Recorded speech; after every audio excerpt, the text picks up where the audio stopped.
Assalamualaikum warahmatullahi wabarakatuh. Perkenalkan, saya Nurul Mutia. Pada kesempatan yang berbahagia ini, saya ingin menjelaskan materi tentang perkembangan manusia dan perkembangan anak selama masa prasekolah, guna memenuhi ujian tengah semester pada mata kuliah Psikologi Pendidikan dengan dosen pengampu Ibu Febri Yulisatriani, SPDI, MPD. Oke, baik, langsung saja kita membahas materi pertama, yaitu tentang perkembangan manusia. Perkembangan manusia terbagi menjadi 4, yaitu perkembangan fisik, perkembangan kognitif, perkembangan psikis, dan perkembangan sosio-emosional. Apa saja sih maksud dari 4 perkembangan tadi? Yuk kita simak satu persatu. Perkembangan fisik yaitu perkembangan yang berkaitan dengan tinggi, berat badan, serta bentuk tubuh. Ciri-ciri dari perkembangan fisik yaitu berat badan bertambah sesuai dengan usianya, tinggi badan bertambah sesuai usia anak, anak bisa bergerak aktif dan bisa mengikuti kegiatan fisik dengan baik, tulang serta otot anak akan terus bertumbuh sesuai tahapan perkembangannya. Selanjutnya, perkembangan psikis merupakan perubahan-perubahan yang dialami individu menuju tingkat kedewasaannya yang berlangsung secara sistematis, progresif, dan berkesinambungan, baik menyangkut fisik dan psikis, yakni perkembangan pada segi emosi, sifat, maupun tingkah laku. Ciri-ciri perkembangan psikis pada masa anak-anak yaitu anak selalu tampak riang dan gembira, lancar berbicara dan pintar berkomunikasi dengan orang lain sesuai tahapan usianya, merespon dengan baik saat diajak berbicara, peka dan merespon suatu kejadian yang ada di sekitarnya. Baik, selanjutnya perkembangan kognitif merupakan perkembangan anak dalam menggunakan kekuatan berpikirnya.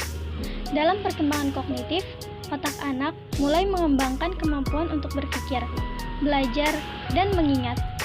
Dunia kognitif anak pada usia ini adalah kreatif dan bebas. Ciri-ciri perkembangan kognitif yaitu kosakata meningkat menjadi sekitar 2000 kata, dapat menulis kalimat dengan 5 kata atau lebih, bersedia untuk mengambil tanggung jawab lebih. Kebanyakan remaja awal sepenuhnya mampu mengambil, memahami, dan mempertimbangkan perspektif lain. Mereka mulai berpikir hipotesis, mempertimbangkan sejumlah kemungkinan, dan mampu berpikir logis. Selanjutnya, perkembangan sosio-emosional ialah perkembangan yang berkaitan dengan perkembangan sosial dan emosi. Kemampuan seseorang untuk berinteraksi dengan lingkungan dan bagaimana ia dalam menyikapi hal yang terjadi di sekitarnya. Ciri-ciri perkembangan sosio-emosional yaitu: pertama, anak biasanya memiliki rasa takut pada hal-hal tertentu yang sudah pernah diketahuinya, seperti takut monster, penculik, hewan besar, dan lainnya. Yang kedua, anak sudah mulai mampu memahami perasaan orang lain yang tidak selalu sama dengan dirinya. Yang ketiga, anak sudah lebih peka terhadap emosi dan perasaan orang lain.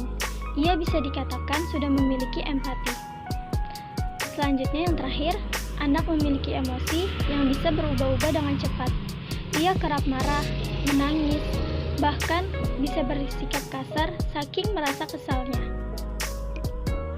Baik, selanjutnya kita akan berganti tema, yaitu tentang perkembangan dan pertumbuhan anak selama masa prasekolah.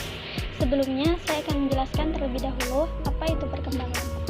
Perkembangan adalah bertambahnya kemampuan atau skill dalam struktur dan fungsi yang lebih kompleks dalam pola yang teratur.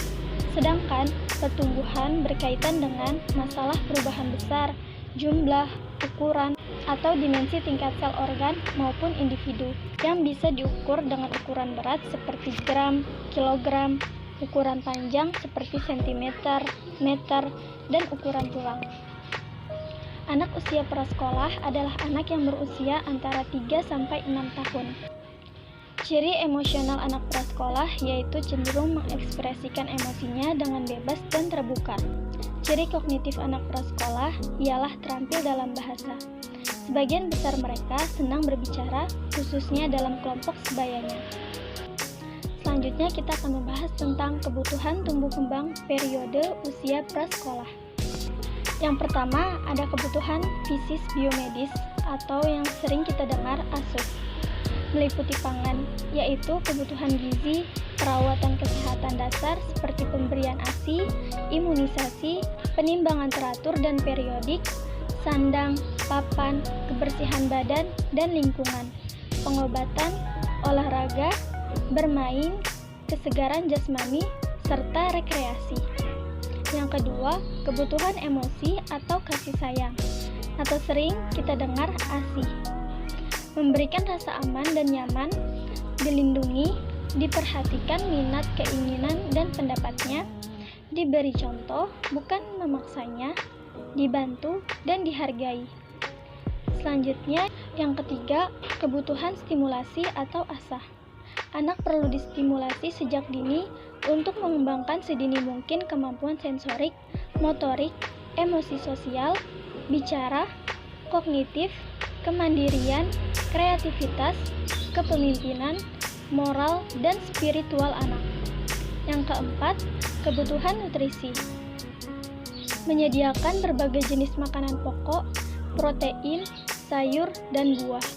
Memberikan contoh pada anak untuk mengkonsumsi berbagai jenis makanan sehat, membuat suasana yang positif dan menyenangkan selama waktu makan, serta memberikan dorongan terhadap sikap yang sehat tentang asupan makanan. Sekian penjelasan materi dari saya, kurang lebihnya mohon maaf. Semoga bermanfaat. Wassalamualaikum warahmatullahi wabarakatuh.